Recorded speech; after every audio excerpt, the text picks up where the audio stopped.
ഈ story നിങ്ങൾക്കിഷ്ടപ്പെട്ടാൽ subscribe ചെയ്യുക. അധ്യായം 134. Friends or enemies. നിത്യാനന്ദൻ എന്തോ പറയാനായി മടിച്ചു നിൽക്കുന്നത് കണ്ടതും സ്വാമിനാഥൻ പറഞ്ഞു, നിത്യാനന്ദ, നിനക്ക് എന്തോ പറയാനുണ്ടെങ്കിലും തുറന്നു പറഞ്ഞോളൂ. എന്തിനാണിങ്ങനെ മടിക്കുന്നത്? ആദ്യം നിത്യാനന്ദൻ ഒന്ന് മൂളി, എന്നിട്ട് പറഞ്ഞു തുടങ്ങി. നേരത്തെ നീ ചിത്രം വരച്ചുകൊണ്ടിരുന്നപ്പോ ഞാൻ ഭാവനയോടും ധ്രുവിനോടുമായി ഒരു കാര്യം ചോദിച്ചിരുന്നു. ചേതൻ എങ്ങനെ പ്രതികരിക്കുമെന്ന് അറിയാനായിരുന്നു ഞാൻ ആ ചോദ്യം ചോദിച്ചത്. പക്ഷെ ചേതനാകെ ഇതിനെക്കുറിച്ച് ഒന്നും അറിയാത്ത ഒരാളെ പോലെയാണ് നിന്നിരുന്നത്. എന്തിന്? അവൻ നീ വരച്ച ചിത്രത്തിൽ പോലും ശരിക്ക് ശ്രദ്ധിച്ചിരുന്നില്ല. അതുകൊണ്ട് നിന്റെ ചിത്രത്തെക്കുറിച്ച് എന്തെങ്കിലുമൊക്കെ അവൻ അറിയുമോ എന്ന് വരെ എനിക്ക് സംശയമാണ്. പറഞ്ഞു നിർത്തി താൻ നേരത്തെ കണ്ടതൊക്കെ ഒന്ന് നിത്യാനന്ദൻ ഓർത്തു. സ്വാമിനാഥ, നീ പറഞ്ഞതനുസരിച്ചാണെങ്കിൽ ചേതൻ നിന്റെ 2 ചിത്രങ്ങളുടെയും കുറവുകൾ കണ്ടുപിടിച്ചു. അങ്ങനെയാണെങ്കിൽ അവന് ചിത്രകലയെക്കുറിച്ച് നല്ല വിവരം ഉണ്ടാവണം. പക്ഷേ ചേതന്റെ നേരത്തെയുള്ള മുഖഭാവം കണ്ട അങ്ങനെ തോന്നില്ല. അവനാകെ ഞെട്ടി നിൽക്കുന്ന പോലെയാണ് എനിക്ക് തോന്നിയത്. നിത്യാനന്ദൻ ഒരു വൈദ്യനായതുകൊണ്ട് തന്നെ ആളുകളുടെ പെരുമാറ്റം നല്ലതുപോലെ വീക്ഷിക്കുന്ന സ്വഭാവം അവനുണ്ടായിരുന്നു. അതുകൊണ്ട് തന്നെയാണ് അദ്ദേഹം ചേതനെ വീക്ഷിച്ചതും. സ്വാമിനാഥന്റെ ചിത്രം കണ്ട് ചേതന് ആകെ മൊത്തം ഒരു പന്തികേടാണ് ഉണ്ടായത്. അത് നിത്യാനന്ദൻ നല്ലതുപോലെ ശ്രദ്ധിച്ചതുമാണ്. അതുകൊണ്ടാണ് അദ്ദേഹത്തിന് ഇപ്പോൾ ഇങ്ങനെയൊരു സംശയം ഉണ്ടായത്. ചേതന്റെ മുഖത്ത് ഞെട്ടലായിരുന്നോ? അങ്ങനെ സംഭവിക്കാൻ വഴിയില്ലല്ലോ, സ്വാമിനാഥൻ പറഞ്ഞു. സ്വാമിനാഥൻ നിത്യാനന്ദനെ പോലെ ആളുകളെ വായിച്ചെടുക്കുന്ന കാര്യത്തിൽ അത്ര മിടുക്കനൊന്നുമല്ല. മനുഷ്യരുടെ മുഖത്തെ ചെറിയ മാറ്റങ്ങളോ അവരുടെ ബോഡി ലാംഗ്വേജിൽ വരുന്ന വ്യത്യാസമോ വായിച്ചെടുക്കാൻ അദ്ദേഹത്തിന് അറിയില്ലായിരുന്നു. കഴിഞ്ഞ തവണ ചേതൻ ഇവിടെ വന്ന് സ്വാമിനാഥന്റെ തെറ്റുകൾ ചൂണ്ടിക്കാണിച്ച് അദ്ദേഹത്തിന്റെ ശ്രദ്ധ പിടിച്ചു പറ്റിയിരുന്നു. എന്തും സൂക്ഷ്മമായി നിരീക്ഷിക്കാൻ കഴിവുള്ള ഒരാൾക്ക് മാത്രമേ ഈ തെറ്റുകൾ കണ്ടെത്താൻ കഴിയുകയുള്ളൂ. അങ്ങനെയുള്ളപ്പോൾ ചേതന് ചിത്രകലയിൽ അറിവില്ലെന്ന് പറഞ്ഞാൽ അത് എങ്ങനെ ശരിയാവും? സ്വാമിനാഥൻ അതൊന്നും ഉൾക്കൊള്ളാൻ കഴിയാതെ നിത്യാനന്ദനെ നോക്കി. എന്താ സ്വാമിനാഥ, നിനക്ക് ഞാൻ പറയുന്നത് വിശ്വസിക്കാൻ കഴിയുന്നില്ലേ? പരിചയപ്പെട്ട് ബോധ്യപ്പെട്ട ഒരാളെ ഞാൻ കാരണമില്ലാതെ സംശയിക്കുമെന്ന് നിനക്ക് തോന്നുന്നുണ്ടോ? നിത്യാനന്ദൻ ചോദിച്ചു. ചേതനെ നേരിൽ കാണുന്നതിന് മുമ്പ് തന്നെ അവനെക്കുറിച്ച് സ്വാമിനാഥനിൽ നിന്നും അദ്ദേഹം കേട്ടിട്ടുണ്ടായിരുന്നു. ചേതൻ മനുഷ്യനല്ല, പകരം എന്തോ ദൈവിക ശക്തിയുള്ള ഒരാളാണ് എന്ന പോലെയായിരുന്നു സ്വാമിനാഥന്റെ വിവരണം. അതുകൊണ്ടാണ് അദ്ദേഹം ചേതനെ കൂടുതൽ നിരീക്ഷിച്ചത്. ചേതന്റെ ചെറുപ്രായവും എല്ലാത്തിനുമുപരി അവൻ സ്വാമിനാഥനെ പോലെ ഒരാളുടെ ശ്രദ്ധ പിടിച്ചു പറ്റിയതും എന്തുകൊണ്ടാണെന്നറിയാനായിരുന്നു തന്റെ ഒരു കണ്ണ് അവന്റെ മേലെ തന്നെ വെച്ചത്. തന്റെ സുഹൃത്ത് ഇത് എങ്ങനെ എടുക്കുമെന്ന ആശങ്ക അദ്ദേഹത്തിന് ഇല്ലായിരുന്നെങ്കിൽ ചേതനെ കണ്ട ഉടനെ തന്നെ നിത്യാനന്ദൻ അവനെ വെല്ലുവിളിക്കുമായിരുന്നു. അപ്പോഴാണ് നിത്യാനന്ദന്റെ മനസ്സിൽ പെട്ടെന്ന് മറ്റൊരു ചിന്ത ഉദിച്ചത്. പക്ഷേ ചേതന സത്യത്തിൽ അദ്ദേഹം സംശയിക്കുന്നത് പോലെ തന്നെ ചിത്രകലയെക്കുറിച്ച് ഒന്നും തന്നെ അറിയില്ലെങ്കിലോ? അവൻ തനിക്കെല്ലാം അറിയാമെന്നതുപോലെ അഭിനയിക്കുന്നതാണെങ്കിലോ? കാരണം തുടക്കം മുതൽ തന്നെ ചേതൻ ചിത്രം വരയ്ക്കുന്നതിനെ കുറിച്ച് പറഞ്ഞപ്പോൾ അതിൽ നിന്നും ഒഴിവാകാൻ ശ്രമിച്ചിരുന്നു. അതുമല്ല, ചിത്രം വരയ്ക്കാനായി വിളിച്ചപ്പോൾ പുസ്തകം വായിക്കണമെന്ന് പറഞ്ഞ് ഇവിടെ നിന്നും രക്ഷപ്പെടുകയും ചെയ്തു. ചേതൻ ഇതിനു മുമ്പ് ഇവിടേക്ക് വന്നത് ഫുൾ പ്ലാനിങ്ങിലായിരിക്കണം. അങ്ങനെ സ്വാമിനാഥന്റെ ചിത്രത്തിലെ തെറ്റ് മാത്രം എങ്ങനെയോ അറിഞ്ഞു വെച്ചു. അത് വെച്ച് സ്വാമിനാഥനെ പറ്റിച്ച് കുപ്പിയിലാക്കാൻ നോക്കിയതാവണം ചേതൻ എന്ന് നിത്യാനന്ദൻ ചിന്തിച്ചു. ഇതൊക്കെ എങ്ങനെ താൻ തന്റെ സുഹൃത്തിനെ പറഞ്ഞ് മനസ്സിലാക്കുമെന്ന് ചിന്തിച്ചു നിൽക്കുകയായിരുന്നു അതുവരെ അദ്ദേഹം. അപ്പോഴാണ് സ്വാമിനാഥൻ മറ്റൊരു കാര്യം പറഞ്ഞത്. നിത്യാനന്ദ, നിനക്ക് ആരെയോ കാണാൻ പോകണം എന്ന് പറഞ്ഞിരുന്നില്ലേ? ഇവിടെ സംസാരിച്ചിരുന്നാല് നീ അവിടെ എത്താൻ വൈകില്ലേ? അല്ല, നീ അവിടെ പോകുന്ന കാര്യം മറന്നു എന്ന് തോന്നിയത് കൊണ്ടാണ് ഞാൻ ഓർമ്മിപ്പിച്ചത്. അയ്യോ, നീ എന്തായാലും എന്നെ ഓർമ്മിപ്പിച്ചത് നന്നായി. എനിക്ക് ഇന്ദ്രൻ സാറിനെ കാണാൻ പോകണമായിരുന്നു. അദ്ദേഹം നമ്മുടെ നാട്ടിലേക്ക് വന്ന എസ് ലെവൽ അധ്യാപകനാണ്. അദ്ദേഹം മഹാദേവന്റെ ഭാര്യയെയും സഹദേവനും ഒക്കെ സുഖപ്പെടുത്തി എന്നാണ് ഞാൻ കേട്ടത്. അവരിരുവരെയും എനിക്ക് പോലും സുഖപ്പെടുത്താൻ കഴിഞ്ഞിരുന്നില്ല. അതുകൊണ്ട് അദ്ദേഹത്തെ പോയി കണ്ട് അദ്ദേഹത്തിൽ നിന്നും ചിലതൊക്കെ എനിക്ക് പഠിച്ചാൽ കൊള്ളാമെന്നുണ്ട്. സ്വാമിനാഥൻ ചോദിച്ചത് കേട്ടതും നിത്യാനന്ദൻ പറഞ്ഞു, ആർക്കറിയാം, ചിലപ്പോ എനിക്ക് അദ്ദേഹത്തിൽ നിന്നും എന്തെങ്കിലുമൊക്കെ പുതിയ അറിവുകൾ നേടാൻ കഴിഞ്ഞാലോ? നിത്യാനന്ദൻ ആശ്ചര്യത്തോടെ കൂട്ടിച്ചേർത്തു. പ്രീതിയും സഹദേവനും നിത്യാനന്ദന്റെ രോഗികളായിരുന്നു. അവരുടെ രോഗം മാറ്റാൻ അദ്ദേഹം ഒരുപാട് വഴികൾ അന്വേഷിച്ചെങ്കിലും ഒന്നും തന്നെ ഫലപ്രദമായില്ല. അങ്ങനെ ഇരിക്കുമ്പോഴാണ് ഈ എസ് ലെവൽ അധ്യാപകൻ വന്ന് അവരെ ഇരുവരെയും സുഖപ്പെടുത്തിയത്. അപ്പോൾ എന്തായാലും നിത്യാനന്ദന് അദ്ദേഹത്തെ പോയി കാണാനുള്ള ആഗ്രഹം തോന്നാതിരിക്കില്ലല്ലോ. നിത്യാനന്ദൻ ഈ ഇന്ദ്രൻ കിരൺ എന്ന അധ്യാപകനെ പോയി കണ്ട് അദ്ദേഹത്തിൽ നിന്നും ചില ഉപദേശങ്ങൾ സ്വീകരിക്കാനായി ആഗ്രഹിച്ചു. ആ ഉപദേശങ്ങൾ തനിക്ക് ഭാവിയിൽ ഉപകരിക്കും എന്ന് അദ്ദേഹം കരുതി. S level അധ്യാപകനോ? സ്വാമിനാഥൻ ഒന്ന് ഞെട്ടി. സ്വാമിനാഥൻ തന്റെ സമയം മുഴുവൻ വീടിനുള്ളിൽ തന്നെ ചെലവഴിക്കുന്ന ഒരാളാണ്. അതുകൊണ്ട് തന്നെ നാട്ടിൽ ഒരു എസ് ലെവൽ അധ്യാപകൻ വന്നതായി അയാൾ അറിഞ്ഞിരുന്നില്ല. അതെ സ്വാമിനാഥ, നീയും പോരുന്നു എന്റെ കൂടെ അദ്ദേഹത്തെ കാണാൻ? നീ ഒരുപാട് കാലമായി ചിത്രകലയിൽ ലെവൽ 4ലേക്ക് എത്തിച്ചേരാൻ പാടുപെടുകയാണ് എന്ന് എനിക്കറിയാം. ചിലപ്പോ നിന്നെ സഹായിക്കാൻ അദ്ദേഹത്തിന് കഴിഞ്ഞാലോ? നിത്യാനന്ദൻ ഒരു പുഞ്ചിരിയോടെ പറഞ്ഞു. നീ പറഞ്ഞത് ശരിയാണ്. ഈ മത്സരം കഴിഞ്ഞതിന് ശേഷം നമുക്ക് ഒരുമിച്ച് അവിടേക്ക് പോകാം. അതുവരെ നീ ഒന്ന് കാത്തിരിക്കെ. സ്വാമിനാഥന്റെ വീട്ടിൽ ചേതൻ പെയിന്റിംഗ് മത്സരത്തിന് തയ്യാറായിക്കൊണ്ടിരിക്കുമ്പോൾ അങ്ങ് സ്കൂളിൽ മറ്റൊരു സംഭവം അരങ്ങേറുകയായിരുന്നു. മുതുകിൽ ട്രൈഡന്റും തൂക്കി ഒരു വിദ്യാർത്ഥി ചേതന്റെ ക്ലാസ്സിലേക്ക് കയറി വന്നത്. അത് മറ്റാരുമല്ല, ആനന്ദിന്റെ സുഹൃത്ത് അതുലായിരുന്നു. അതുൽ ആര്യൻ സാറിന്റെ സ്റ്റുഡന്റ് ആയിരുന്നു. പക്ഷേ ഇപ്പോൾ ശ്യാം സാറിന്റെ കീഴിലാണ് പഠിക്കുന്നത്. അതുൽ ക്ലാസ്സിലേക്ക് കയറി ട്രൈഡന്റ് എടുത്ത് ആനന്ദിന്റെ മുമ്പിലേക്ക് വന്നു നിന്ന് പറഞ്ഞു, ആനന്ദേ, എന്തൊക്കെയാ? പിന്നെ കുറച്ച് ദിവസം മുമ്പ് ഞാനൊരു പുതിയ ട്രൈഡന്റ് ടെക്നിക്ക് പഠിച്ചു. അതൊന്ന് നിന്റെ അടുത്ത് പരീക്ഷിച്ചു നോക്കാനാണ് ഞാൻ വന്നത്. നിന്റെ ജീവൻ ബാക്കിയാകുമോ എന്നൊന്നും പറയാൻ കഴിയില്ല. അത് കേട്ട് ചേതന്റെ മറ്റു വിദ്യാർത്ഥികൾ അതുലിനെ ദേഷ്യത്തോടെ നോക്കി. പക്ഷേ ആനന്ദ് മാത്രം ചിരിച്ചുകൊണ്ട് എഴുന്നേറ്റു. പിന്മാറാൻ അവൻ തയ്യാറായിരുന്നില്ല. ചേതന്റെ വിദ്യാർത്ഥികൾ ഇതെല്ലാം ശ്രദ്ധിച്ചു നോക്കി നിൽക്കുകയായിരുന്നു. സാറയ്ക്ക് അതുലിനോട് ദേഷ്യം തോന്നി. സാറേക്കാൾ താഴ്ന്ന നിലയിലായിരുന്നു ആനന്ദ്. എന്നാൽ ചേതനിൽ നിന്നും ട്രൈഡന്റ് ടെക്നിക്ക് പഠിച്ച ശേഷം അതിവേഗത്തിലാണ് ആനന്ദിന്റെ ശക്തി വർദ്ധിച്ചുകൊണ്ടിരുന്നത്. ഇപ്പോൾ സാറയും ആനന്ദും നേർക്കുനേർ മത്സരിച്ചാൽ ഉറപ്പായും അവൾ അവന് മുമ്പിൽ തോക്കുമായിരുന്നു. ഇവരിൽ ആരായിരിക്കും ജയിക്കുക? Any guess? ഋഷി പതിയെ സാറയോട് ചോദിച്ചു. അവർ ഫ്രണ്ട്സ് ആണെങ്കിലും ആനന്ദിനേക്കാൾ നന്നായി ട്രൈഡന്റ് ആർട്ട് അറിയാവുന്നത് അതുലിനാണ്. അവരിരുവരും ഇതിനു മുമ്പ് മത്സരിച്ചിട്ടുണ്ടെങ്കിലും അപ്പോഴൊന്നും ആനന്ദിന് ജയിക്കാൻ കഴിഞ്ഞിട്ടില്ല. ഇപ്പോഴും അവന് കഴിയുമെന്ന് എനിക്ക് തോന്നുന്നില്ല, സാറ വിഷമത്തോടെ പറഞ്ഞു. സാറ പറഞ്ഞതുപോലെ ആനന്ദിനേക്കാൾ ട്രൈഡന്റിൽ മികച്ചത് അതുൽ തന്നെയായിരുന്നു. തന്റെ സുഹൃത്തിനെ തനിക്ക് തോൽപ്പിക്കാനാവില്ലെന്ന് ആനന്ദിനും അറിയാം. അതുകൊണ്ടാവാം ശ്യാം അതുലിനെ തന്റെ സ്റ്റുഡന്റായി എടുത്തതെന്ന് ആനന്ദ് പലവട്ടം ചിന്തിച്ചിട്ടുണ്ട്. വിവേക് ആയോധന കലകളിൽ മിടുക്കനല്ലെങ്കിലും ഈ മാജിക് സ്കൂളിൽ നടക്കുന്ന കാര്യങ്ങളെ കുറിച്ച് എല്ലാ ഗോസിപ്പും അവൻ അറിയാമായിരുന്നു. അതുകൊണ്ട് തന്നെ ശ്യാം തന്റെ കുടുംബത്തിൽ പാരമ്പര്യമായി കൈമാറി വരുന്ന ഒരു പ്രത്യേക ട്രൈഡന്റ് ടെക്നിക്ക് അതുലിനെ പഠിപ്പിച്ചു കൊടുത്തു എന്ന് താൻ കേട്ടത് അവൻ സാറയോടും മറ്റുള്ളവരോടും പങ്കുവെച്ചു. ശ്യാം സാറിന്റെ കുടുംബത്തിൽ കൈമാറി വരുന്ന ട്രൈഡന്റ് ടെക്നിക്കാണോ നീ പറയുന്നത്? സാറ ഞെട്ടലോട് ചോദിച്ചു. അതെന്താ, അത് അത്രയ്ക്ക് ഫേമസ് ആണോ? സാറയുടെ ഞെട്ടിയ മുഖം കണ്ട് ഋഷി ചോദിച്ചു. ഈ നാട്ടിൽ 2 വർമ്മ കുടുംബങ്ങളേ ഉള്ളൂ. ഒന്നീ നഗരത്തിലും മറ്റൊന്ന് നഗരത്തിന് പുറത്തുമാണ്. നമ്മുടെ നഗരത്തിലുള്ളത് ട്രൈഡന്റ് വിദഗ്ധൻ അരവിന്ദിന്റേതാണ്. ഇതേ സമയം മേഘ ഇടയ്ക്ക് കയറി പറഞ്ഞു. ആരാ ഈ അരവിന്ദ്? ഋഷി ചോദിച്ചു. അദ്ദേഹം രാജ്യത്തെ ഏറ്റവും മികച്ച ട്രൈഡന്റ് വിദഗ്ധനാണ്. ചന്ദ്രഹാസൻ രാജാവ് പോലും അദ്ദേഹത്തിന്റെ പ്രകടനം കണ്ട് പ്രശംസിച്ചിട്ടുണ്ട്. വർമ്മ കുടുംബത്തിന്റെ എല്ലാ ടെക്നിക്കുകളും അദ്ദേഹം ഒറ്റയ്ക്ക് വികസിപ്പിച്ചതാണ്. മേഘ അവനോട് വിശദമായി പറഞ്ഞു കൊടുത്തു. ഓ, അങ്ങനെയാണോ? അവൾ പറഞ്ഞത് കേട്ട ഋഷി ആശയക്കുഴപ്പത്തിലായി. ഈ അരവിന്ദ് സാറും ശ്യാം സാറും തമ്മിൽ എന്താ ബന്ധം? ഋഷി തന്റെ ഉള്ളിലെ സംശയം അവനോട് ചോദിച്ചു. അത് നിങ്ങൾക്കറിയില്ലേ? ശ്യാം സാറിന്റെ മുഴുവൻ പേര് ശ്യാം വർമ്മ എന്നാണ്. ശ്യാം സാർ മറ്റാരുമല്ല, ഈ അരവിന്ദ് സാറിന്റെ ഒരു മകനാണ്. അതുകൊണ്ടാണ് ട്രൈഡന്റ് പഠിക്കാൻ ആഗ്രഹിക്കുന്ന പല കുട്ടികളും ശ്യാം സാറിനെ തേടിയെത്തുന്നത്, സാറ പറഞ്ഞു. ഓ, അപ്പൊ അതുകൊണ്ടാണോ ശ്യാം സാറ് ഇത്രയും ഫേമസ് ആയത്? ഋഷി ആത്മകഥം പോലെ പറഞ്ഞു. അവന്റെ മുഖത്ത് ആനന്ദിനെ കുറിച്ച് ഓർത്ത് ആശ പടർന്നിരുന്നു. അവൻ തിരിഞ്ഞു നോക്കിയപ്പോൾ ആനന്ദും അതിലും തമ്മിൽ മത്സരിക്കുന്നത് അവൻ കണ്ടു. അങ്ങനെയെങ്കിൽ ആനന്ദിന്റെ ജീവൻ അപകടത്തിലല്ലേ? അവൻ എങ്ങനെ ട്രൈഡന്റ് ടെക്നിക്ക് നേരിടാൻ കഴിയും? അതാ എനിക്ക് തോന്നുന്നത്. അവരുടെ ട്രൈഡന്റ് ടെക്നിക്ക് പവർഫുൾ ആയിരിക്കും. ശ്യാം സാറ് ഈ കല പുറത്തുള്ളവർക്ക് പഠിപ്പിച്ചു കൊടുക്കാറില്ല. എന്നിട്ടും തന്റെ നിയമങ്ങൾ ലംഘിച്ച് അതുലിന് പകർന്നു നൽകിയിട്ടുണ്ടെങ്കിൽ ഈ ചലഞ്ച് എങ്ങനെയും ജയിക്കണമെന്നാണ് അദ്ദേഹത്തിന്റെ മനസ്സിൽ നിന്നും തോന്നുന്നു, സാറ ഉറപ്പിച്ചു പറഞ്ഞു. വർമ്മ കുടുംബത്തിന്റെ ട്രൈഡന്റ് ടെക്നിക്ക് ആ കുടുംബത്തിലുള്ളവർക്ക് മാത്രം കൈമാറി വന്ന ഒരു രഹസ്യ ടെക്നിക്കായിരുന്നു. എന്നിട്ടും ശ്യാം ആ ടെക്നിക്ക് അതുലിന് പഠിപ്പിച്ചു കൊടുത്തു. അതിൽ നിന്ന് തന്നെ അദ്ദേഹത്തിന്റെ ഉദ്ദേശം എന്താണെന്നുള്ളത് വ്യക്തമായിരുന്നു.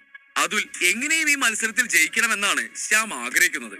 അല്ലാതെ തന്നെ ആനന്ദ് അതുലിനേക്കാൾ ദുർബലനായിരുന്നു. ഇപ്പോൾ അതുലിന് ഈ ട്രൈഡന്റ് ടെക്നിക്ക് കൂടി അറിയാവുന്ന സ്ഥിതിക്ക് ആനന്ദിന് അതുലിനെ തോൽപ്പിക്കുക അസാധ്യമാണ്. അതുൽ തന്നെ ട്രൈഡന്റ് ഉയർത്തിപ്പിടിച്ചുകൊണ്ട് ആക്രോശിച്ചു. ശ്യാം സാർ എനിക്ക് വർമ്മ കുടുംബത്തിന്റെ ട്രൈഡന്റ് ടെക്നിക്കിൽ നിന്നും തേർഡ് ഫോമും 7th ഫോമും 18th ഫോമും പഠിപ്പിച്ചു തന്നു. അതുകൊണ്ട് നീ സൂക്ഷിച്ച നിനക്ക് ദുഃഖിക്കേണ്ട. അത് കേട്ട് ആനന്ദ് ഞെട്ടി. എന്താ 3 ഫോംസോ? വർമ്മ ഫാമിലിയുടെ ടെക്നിക്കുകളും നീക്കങ്ങളും വളരെ ജനപ്രിയമാണ്. ട്രൈഡന്റ് പഠിക്കാൻ തുടങ്ങിയ എല്ലാവർക്കും ഈ കലയെക്കുറിച്ച് നേരത്തെ അറിയാമായിരുന്നു. അവർക്കെല്ലാം ഈ ട്രൈഡന്റ് ടെക്നിക്ക് വർമ്മ കുടുംബം ഉപയോഗിച്ച് കണ്ടുള്ള അറിവ് മാത്രമേ ഉള്ളൂ. അല്ലാതെ പുറമെ കാണുന്നതിന് പിന്നിലുള്ള യഥാർത്ഥ രഹസ്യം അറിയില്ല. ഈ രഹസ്യം ശ്യാം തന്നെയാണ് ഇപ്പോൾ അതുലിന് പഠിപ്പിച്ചു കൊടുത്തിരിക്കുന്നത്. അതുൽ ട്രൈഡന്റ് എറിഞ്ഞ ഉടനെ അന്തരീക്ഷത്തിൽ ഒരു ശബ്ദം മുഴങ്ങി. തന്റെ എല്ലാ ശക്തിയും ട്രൈഡന്റിന്റെ മുനയിലേക്ക് കൊടുത്താണ് അവൻ ആക്രമിച്ചത്. അവന്റെ ആക്രമണം വളരെ വേഗത്തിലായിരുന്നു. അവന്റെ ട്രൈഡന്റിന്റെ വേഗത കട്ടിയുള്ള സ്റ്റീൽ പോലും തുളച്ചു കയറാൻ പര്യാപ്തമായിരുന്നു. ട്രൈഡന്റിന്റെ ശക്തി കണ്ട് അവന്റെ മുമ്പിൽ നിന്നിരുന്ന ആനന്ദ് ഒന്ന് വിയർത്തു. അതുലിനെ പോലൊരു പ്രതിഭയിൽ നിന്ന് അല്ലെങ്കിലും ഇത് പ്രതീക്ഷിക്കേണ്ടതായിരുന്നു. അവന് ഈ ബുദ്ധിമുട്ടുള്ള ടെക്നിക്ക് പോലും നന്നായി തന്നെ പഠിച്ചെടുക്കാൻ കഴിഞ്ഞു. അതുലിന്റെ ആക്ഷൻ കണ്ട് ആ ക്ലാസ് റൂമിൽ നിന്നവരെല്ലാം ഞെട്ടി നിൽക്കുകയായിരുന്നു. ദൈവമേ, ഇത്രയും പവർഫുൾ ആയ ഒരു മൂവ് ഞാൻ കണ്ടിട്ടില്ല. അതുലിന്റെ ടെക്നിക്ക് കണ്ട് ആനന്ദ് ടെൻഷനോടെ പറഞ്ഞു. എന്നിട്ട് തന്റെ ട്രൈഡന്റ് കയ്യിലെടുത്ത് അവന്റെ നീക്കം നടത്താനായി തയ്യാറായി. അല്ല സാറാ, എനിക്കൊരു സംശയം. അതുൽ അടിപൊളി തന്നെ, പക്ഷേ അവനെന്തിനാ ഇപ്പൊ ഇവിടെ വന്ന് ഈ ടെക്നിക്ക് കാണിച്ചു തരുന്നത്? സാധാരണ തമ്മിൽ മത്സരിക്കുന്നവർ അവരുടെ സീക്രട്ട് ടെക്നിക്സ് ഒക്കെ പോർക്കളത്തിൽ മാത്രമല്ലേ പുറത്തെടുക്കാറുള്ളൂ. പിന്നെന്താ ഇന്ന് ഇവൻ ഇങ്ങോട്ട് വന്ന് ഇതൊക്കെ ചെയ്ത് കാണിക്കുന്നത്? പന്തയത്തിന് ഇനിയും ദിവസങ്ങളില്ലേ? മേഘ ആശയക്കുഴപ്പത്തോടെ ചോദിച്ചു. ആരെങ്കിലും ഒരു മത്സരത്തിനായി പുതിയ ടെക്നിക്ക് പഠിക്കുമ്പോൾ ആ ടെക്നിക്ക് മത്സരക്കളത്തിൽ അല്ലാതെ പുറത്തെടുക്കാറില്ല. കാരണം മത്സരത്തിന് മുമ്പേ അത് പുറത്തെടുത്താൽ തന്റെ എതിരാളിക്ക് തന്റെ പുതിയ ടെക്നിക്ക് എന്താണെന്നുള്ളത് മനസ്സിലാക്കാൻ കഴിയുമല്ലോ. പിന്നെയും എന്തുകൊണ്ടാണ് അതുൽ ഇങ്ങനെ പെരുമാറുന്നതെന്നാണ് മേഘയുടെ സംശയം. ഇപ്പോൾ അതുലിന്റെ ലെവൽ എന്താണെന്ന് ആനന്ദിന് മനസ്സിലായ സ്ഥിതിക്ക് അവൻ അതിനെ പ്രതിരോധിക്കാൻ പുതിയ തന്ത്രങ്ങൾ പഠിക്കില്ലേ? അപ്പോൾ അതുലിനും മത്സരത്തിൽ ജയിക്കുക ബുദ്ധിമുട്ടാവില്ലേ? എടി, അവർ സുഹൃത്തുക്കളല്ലേ, അതുകൊണ്ടാവും ഇങ്ങനെ. മേഘയുടെ ആശയക്കുഴപ്പം കണ്ട് ഋഷി പറഞ്ഞു. ഫ്രണ്ട്സ് ആയതുകൊണ്ടോ? മേഘ വീണ്ടും കാര്യം മനസ്സിലാവാൻ ചോദിച്ചു. അതെ, അതിലും ആനന്ദും ഒരുമിച്ച് കളിച്ചു വളർന്നവരാണ്. അതുകൊണ്ട് തന്നെ മത്സരത്തിൽ താൻ കാരണം തന്റെ സുഹൃത്തിന് പരിക്കേൽക്കുന്നത് കാണാൻ കഴിയാത്തത് കൊണ്ടാവും അതുൽ നേരത്തെ വന്ന് ഇങ്ങനെ ചെയ്തത്. തന്റെ സുഹൃത്തിന് താൻ ഉപയോഗിക്കുന്ന ടെക്നിക്കിനെ കുറിച്ച് അറിവ് നൽകാൻ അതിന്റെ പേര് വരെ അവൻ പറഞ്ഞു. നീ കേട്ടില്ലേ? ഋഷി അവളോട് പറഞ്ഞു. അതുൽ അഭിനയിച്ച് തകർക്കുകയാണെങ്കിലും ഋഷിക്ക് അവന്റെ പിന്നിലെ ഉദ്ദേശം മനസ്സിലായിരുന്നു. എന്തൊക്കെ പറഞ്ഞാലും അവനും അവരുടെ സമപ്രായക്കാരൻ തന്നെയല്ലേ. ഓ അങ്ങനെ, എനിക്കിപ്പൊ മനസ്സിലായി, മേഘ പറഞ്ഞു. ഞങ്ങൾക്കും. അവിടെ ഉണ്ടായിരുന്ന ബാക്കിയുള്ളവരും പറഞ്ഞു. എന്നിട്ട് അവരെല്ലാം ആനന്ദിന്റെയും അതുലിന്റെയും മത്സരത്തിൽ ശ്രദ്ധ ചെലുത്തി. അതുലും ആനന്ദും തമ്മിൽ പോരാടിക്കൊണ്ടിരിക്കുകയായിരുന്നു. അതുലിന്റെ നീക്കങ്ങളെ ആനന്ദും തടുത്തുകൊണ്ടിരുന്നു. നിന്റെ ടെക്നിക്ക് കൊള്ളാം അതുൽ, പക്ഷേ ഇതൊന്നും കണ്ട് ഞാൻ പേടിക്കുമെന്ന് നീ കരുതണ്ട. കാരണം എന്റെ ശരിയായ ഐറ്റം ഞാൻ ഇതുവരെ പുറത്തെടുത്തിട്ടില്ല. ചേതൻ സാർ പഠിപ്പിച്ചു തന്ന എന്റെ മാസ്റ്റർ പീസ്. ഇത്രയും നേരം അവന്റെ ശക്തിയും അവന് നേരത്തെ തന്നെ അറിയാവുന്ന വിദ്യകളും ഉപയോഗിച്ചാണ് അതുലിനെ തടുത്തത്. ചേതൻ പറഞ്ഞു കൊടുത്ത ടെക്നിക്ക് അവൻ ഉപയോഗിച്ചില്ലായിരുന്നു. ചേതൻ പഠിപ്പിച്ചു കൊടുത്തതുപോലെ ആനന്ദ് തന്റെ ട്രൈഡന്റ് ഉയർത്തി അതുലിന് നേരെ എറിഞ്ഞു. ഒരു മഹാസർപ്പം തനിക്ക് നേരെ പറന്നു വരുന്നത് പോലെയാണ് അതുലിന് തോന്നിയത്. അവന്റെ ചങ്ക് പിടയ്ക്കാൻ തുടങ്ങി. അവന് ഒന്ന് പ്രതികരിക്കാൻ പോലും കഴിയുന്നതിന് മുമ്പ് ആ ട്രൈഡന്റ് വന്ന് അവന്റെ നെഞ്ചിൽ പതിച്ചു. അവൻ അതിന്റെ ശക്തിയിൽ കാലിടറി നിലത്തേക്ക് വീണു. ആനന്ദിന്റെ പ്രഹരത്തിന്റെ ആഘാതം വളരെ വലുതായതിനാൽ തന്നെ അതുൽ 7-8 മീറ്റർ അകലേക്കാണ് തെറിച്ചുപോയി വീണത്. ഇതെങ്ങനെ? ആനന്ദ് അത്ഭുതത്തോടെ ചോദിച്ചു. തന്റെ പ്രഹരത്തിന് ഇത്രയും ശക്തി ഉണ്ടാകുമെന്ന് അവൻ കരുതിയിരുന്നില്ല. അതുകൊണ്ട് മറ്റാരെക്കാളും കൂടുതൽ അത്ഭുതപ്പെട്ടതും അവൻ തന്നെയായിരുന്നു. അധ്യായം 135. പേരില്ലാത്ത ടെക്നിക്കോ? ആനന്ദ് ചേതനിൽ നിന്നും ഈ ട്രൈഡന്റ് ടെക്നിക്ക് പഠിച്ച ദിവസം മുതൽ എല്ലാ ദിവസവും അത് നല്ലതുപോലെ തന്നെ പരിശീലിച്ചു വരികയായിരുന്നു. എങ്കിലും അത് ആര്യൻ സാറിന്റെ കുടുംബത്തിന്റെ ടെക്നിക്കിനേക്കാൾ മികച്ചതായിരിക്കുമെന്ന് അവൻ അറിയില്ലായിരുന്നു. അന്ന് രാഹുൽ സാറിനെ തോൽപ്പിക്കാൻ കഴിഞ്ഞത് ചേതൻ സാറിന്റെ ഓറ തന്നിലൂടെ ഒഴുകിയത് കൊണ്ടാണ് എന്നാണ് അവൻ അന്ന് വരെ വിശ്വസിച്ചിരുന്നത്. കാരണം ചേതന്റെ ഓറ അത്രയും ശുദ്ധമായതായിരുന്നല്ലോ. അല്ലാതെ അത് തന്റെ ട്രൈഡന്റ് ടെക്നിക്കിന്റെ പവർ ആണെന്ന് അവന് മനസ്സിലായിരുന്നില്ല. ഇങ്ങനെ ഒരു ടെക്നിക്ക് അതുൽ ഇന്നേ വരെ കണ്ടിട്ടില്ലായിരുന്നു. കുട്ടിക്കാലം മുതലേ എല്ലാത്തിനും ആനന്ദ് അതുലിന് പിന്നിലായിരുന്നു. ആര്യൻ സാർ സ്പെഷ്യലായി തനിക്ക് മാത്രം പുതിയ ടെക്നിക്ക് പഠിപ്പിച്ചു തന്നതോടെ ഈ മത്സരത്തിൽ ആനന്ദിനെ തോൽപ്പിക്കാനാവുമെന്നാണ് അതുൽ കരുതിയിരുന്നത്. ചേതൻ പഠിപ്പിച്ചു കൊടുത്ത ഒരു ടെക്നിക്ക് കൊണ്ട് മാത്രം ആനന്ദിന് തന്നെ തോൽപ്പിക്കാൻ കഴിയുമെന്ന് അവൻ സ്വപ്നത്തിൽ പോലും കരുതിയില്ല.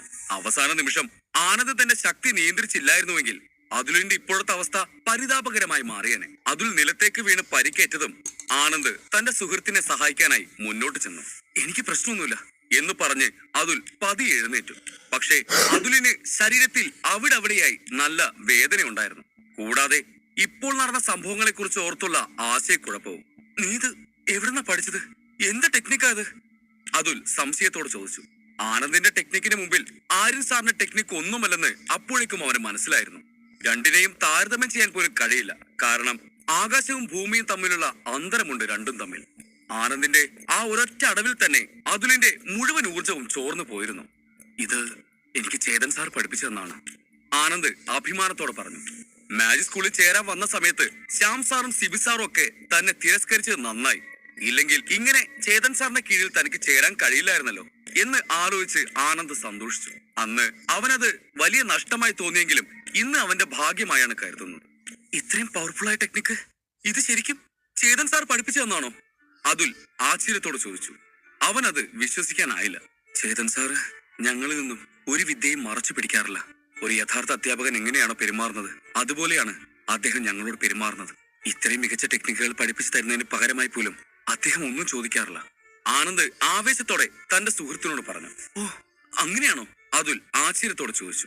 അവന് ഒരു ചെറിയ സന്തോഷം വരാതിരുന്നില്ല. കാരണം ചേതന്റെ സ്റ്റുഡന്റായി മാറിയതിലൂടെ തന്റെ സുഹൃത്തിന്റെ ജീവിതം തകർന്നു എന്നാണ് അതുൽ ആദ്യം കരുതിയിരുന്നത്.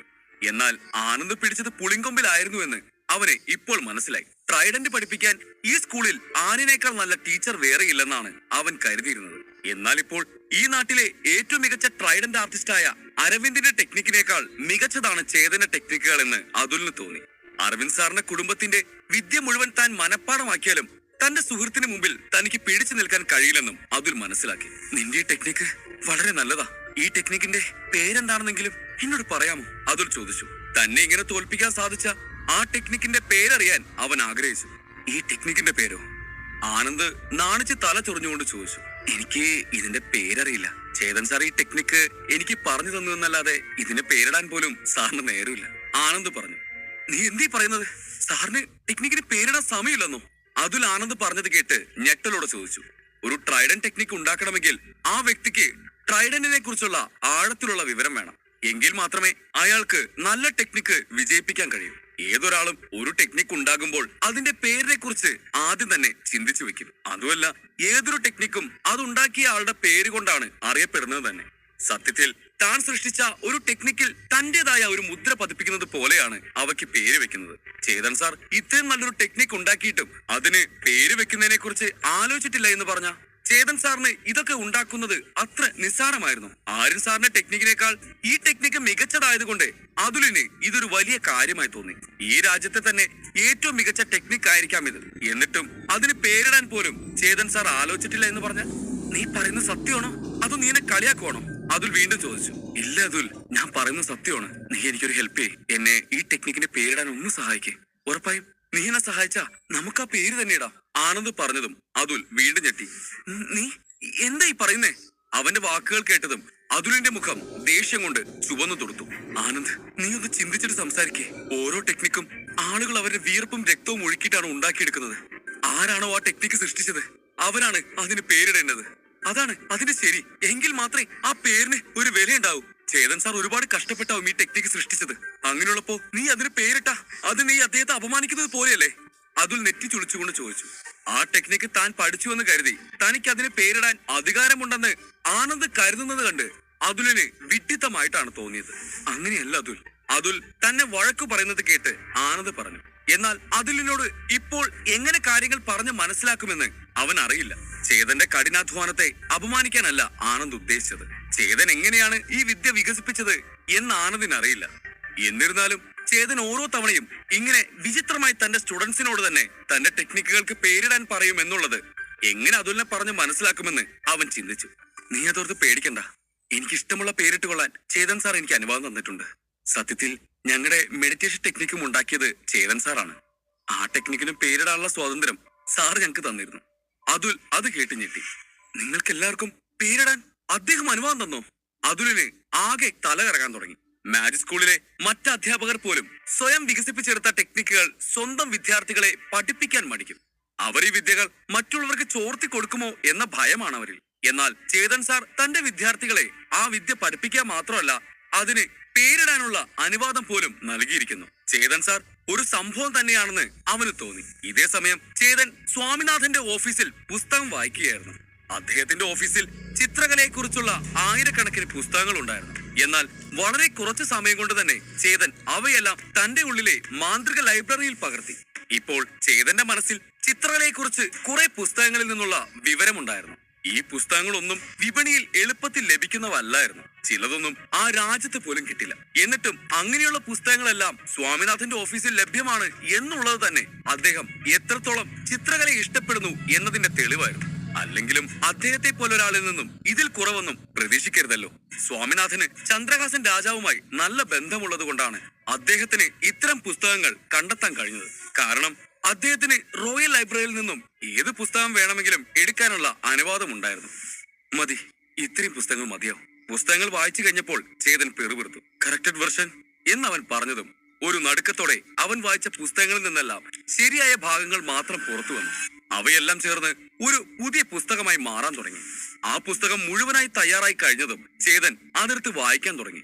ചിത്രരചനയും എഴുത്തും രണ്ടു തരമുണ്ട്. പെയിന്റിങ് ഒരാളുടെ മനസ്സിനെ ശാന്തനാക്കുന്നു.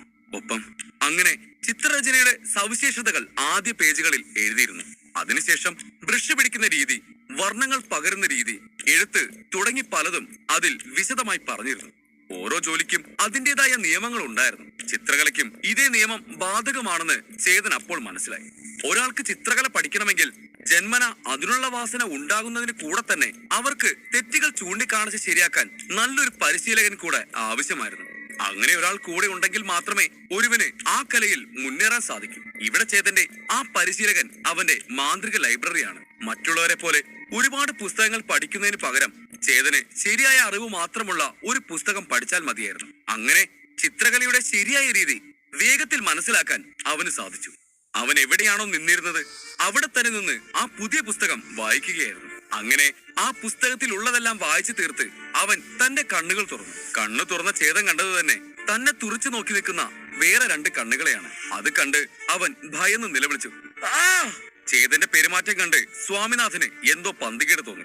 അതിനാൽ ചേതൻ എന്താണ് ചെയ്യുന്നതെന്നറിയാൻ അദ്ദേഹം അവന്റെ മുന്നിൽ ചെന്ന് അവനെ സൂക്ഷിച്ചു നോക്കുകയായിരുന്നു. അപ്പോഴാണ് ചേതൻ പെട്ടെന്ന് കണ്ണുകൾ തുറന്നത്. അത് കണ്ട് ഭയന്ന് സ്വാമിനാഥനും പിന്നിലേക്ക് മാറിയിരുന്നു. ഒന്ന് സൂക്ഷിച്ചു നോക്കിയതും തന്റെ മുന്നിൽ നിൽക്കുന്ന ആ രണ്ട് കണ്ണുകളുടെ ഉടമ സ്വാമിനാഥൻ ആണെന്നുള്ളത് ചേതൻ മനസ്സിലാക്കി. ഓ, സ്വാമിനാഥൻ സാറോ? സാർ എന്താ ഇവിടെ ചെയ്യുന്നത്?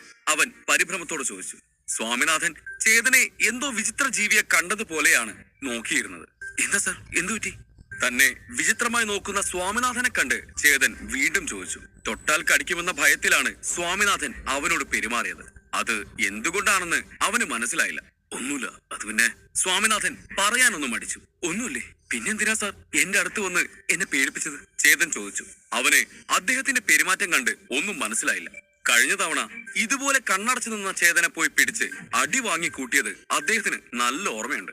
ആ ഭയത്തിലാണ് അയാൾ ഇത്തവണ ചേതനെ നോക്കി വന്നത്. ഇത്തവണയും കണ്ണടച്ചു നിന്നിരുന്ന ചേതനെ കണ്ടതും അദ്ദേഹത്തിന്റെ നെഞ്ച് ഒന്ന് പിടയാതിരുന്നില്ല. പക്ഷേ പ്രതീക്ഷിച്ചതുപോലെ ചേതൻ അക്രമാസക്തനായില്ലെന്ന് കണ്ടതും അദ്ദേഹം ആശ്വാസത്തോടെ നെടുവീർപ്പിട്ടു. അല്ല, ഒരുപാട് നേരമായിട്ടും നിന്നെ കാണാത്തതുകൊണ്ട് ഒന്ന് നോക്കാൻ വന്നതാ. സ്വാമിനാഥൻ ഒരു ചിരിയോടെ പറഞ്ഞു. ചേതനെ 10 മണിക്ക് പുസ്തകം വായിക്കാൻ പറഞ്ഞു വിടുമ്പോൾ അവൻ അത് 12 മണി വരെ വായിച്ചുകൊണ്ടിരിക്കുമെന്ന് സ്വാമിനാഥൻ കരുതിയില്ല. കഴിഞ്ഞ തവണ ഇവിടേക്ക് വന്ന ചേതൻ 4 മണിക്കൂറാണ് ഓഫീസിൽ പുസ്തകങ്ങൾ വായിച്ച് ചിലവഴിച്ചത്. ആ കാര്യം സ്വാമിനാഥൻ ഇപ്പോഴാണ് ഓർത്തത്. ചേതനെ കാത്തുനിന്ന് ക്ഷമ നശിച്ചിട്ടാണ് സ്വാമിനാഥൻ ഇവിടേക്ക് വന്നത്. ഓഫീസിൽ കയറിയപ്പോൾ കണ്ടത് ചേതൻ പുസ്തക റാക്കിന് മുന്നിൽ കണ്ണടച്ച് നിൽക്കുന്നതാണ്. ഉറക്കമാണോ എന്ന് സംശയിച്ച് അദ്ദേഹം അവന്റെ അടുത്തേക്ക് ചെന്ന് നോക്കി. എന്നാൽ പെട്ടെന്ന് കഴിഞ്ഞ തവണ ചേതൻ ഇങ്ങനെ നിന്നപ്പോൾ സംഭവിച്ചത് അദ്ദേഹം ഓർത്തു. കഴിഞ്ഞ തവണ ചേതൻ ഇങ്ങനെ നിന്നിട്ട് അദ്ദേഹത്തിന്റെ ഓഫീസ് താറുമാറായിരുന്നു. ഓഫീസ് മാത്രമല്ലല്ലോ, സ്വാമിനാഥന്റെ അവസ്ഥ പോലും അന്ന് ചേതന്റെ അടി കൊണ്ട് പരിതാപകരമായിരുന്നു. അതെല്ലാം ഓർമ്മയുള്ളത് കൊണ്ടാണ് അദ്ദേഹം അവനെ വിളിക്കാൻ നിൽക്കാതെ അവന്റെ അടുത്ത് ചെന്ന് നിന്നത്. സാറിന്റെ പേടിക്കുന്നേ? ഞാനൊന്നും ചെയ്യില്ല. സ്വാമിനാഥനെ നോക്കി ചിരി അടക്കിക്കൊണ്ട് ചേതൻ പറഞ്ഞു. ഇത് കേട്ട് സ്വാമിനാഥൻ സ്വയം ഒന്ന് തലയിലടിച്ചു. ഓ, അതൊക്കെ നീ പറയും.